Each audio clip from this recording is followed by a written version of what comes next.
Todd Bates.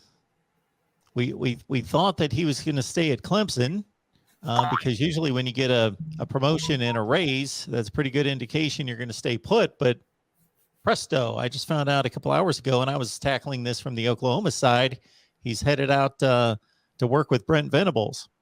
Yeah, this one seems to be a move that kind of caught everyone off guard. Definitely caught me off guard. I got whiff of it the night before last when I first heard somebody that sent me a message on Facebook asking me about Todd Bates to Oklahoma, and I'm like, I hadn't heard a peep about that. I can't see that happening.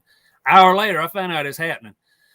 So it's definitely, I don't know. This one's weird. Just a couple of weeks ago, he gets a raise. He's the assistant head coach, the recruiting coordinator. He gets I think a $200,000 a year bump in pay.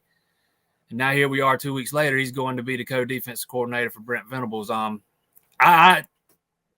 This one seemed to have caught all the players by surprise. I wish I had more to add to that. I really don't. I mean, everybody I talked to, nobody knows what happened yet. But this one definitely, on the surface, this one's weird. This one, there's the timing of it, everything. It just seems a little odd. It seems like he's been following some Oklahoma recruits, on Twitter here past week or so. So, I mean, yeah, this one's a little weird, no doubt.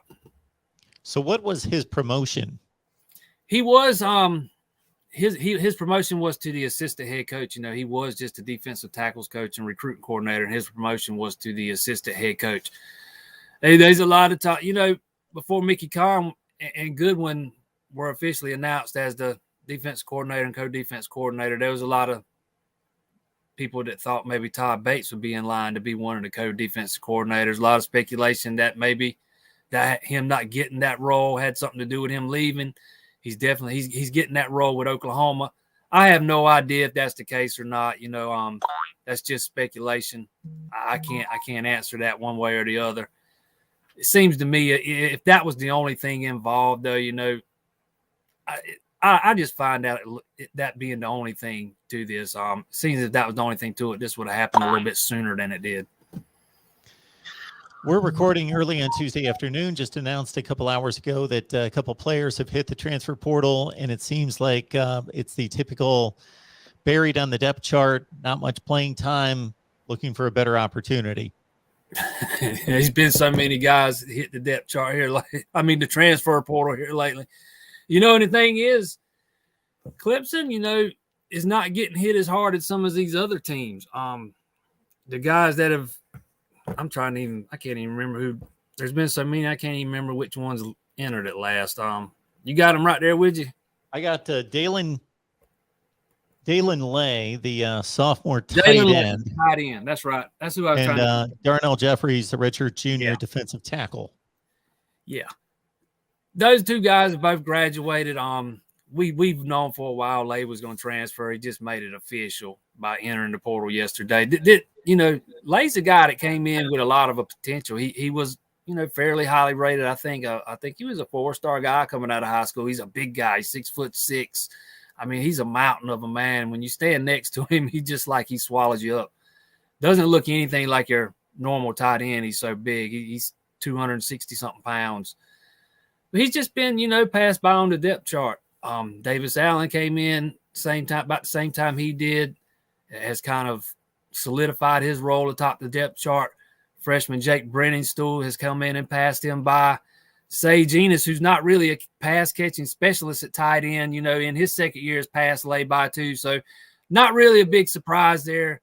And Darnell Jeffries, he was always kind of a developmental guy, just never could put it all together and get on the field, had some medical issues. I want to say some diabetes issues early in his career that, made it hard for him to keep weight on. I think it was diabetes. I'm not 100% certain on that. There was something medically wrong preventing him from keeping on the weight necessary to play at defensive tackle. And then once they got that figured out, Clemson just had, I hate saying it like this, but more talent on the team than Jeffries. That's not a knock on him. Clemson just kind of out-recruited him, with guys like Tyler Davis and Brian Brissy and the development of Ruka Rojo and younger guys like Trey Williams and Peyton Page.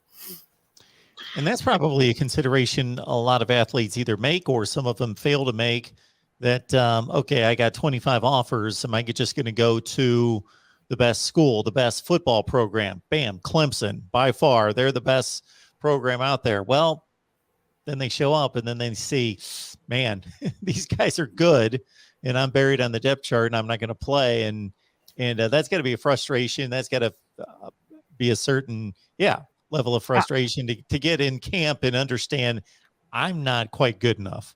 Especially for a guy like Lay, there was a lot of hype surrounding him when he came in. Like I said, he wasn't like a 5-star guy or anything, but he was a guy that was supposed to have a pretty high ceiling.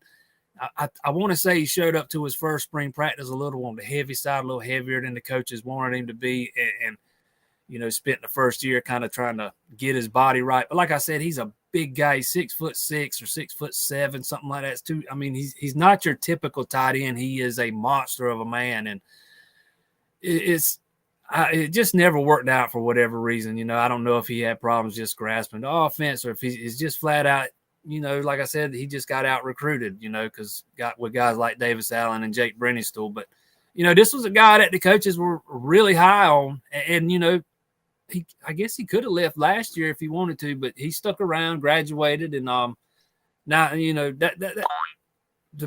says a lot to me. If even when you're not playing and you stick around and graduate, but to me, that's the way to do it. And like you say, he was the 10th rated tight end in the country by 247 Sports coming out of high school. So if you're the 10th rated at any position in the country, you're pretty much can go anywhere and are projected to be somebody who's going to be a player, top 300 player nationally. And about the time he came out of high school, Clemson didn't have a very talented tight end room. They had just lost Jordan Leggett. They were looking to replace him. And up until this year, Clemson's kind of struggled replacing Jordan Leggett. They haven't gotten a ton of production from the tight end. They kind of been waiting on that next guy. And finally looks like Davis Allen and Jake Brennistool can be those guys.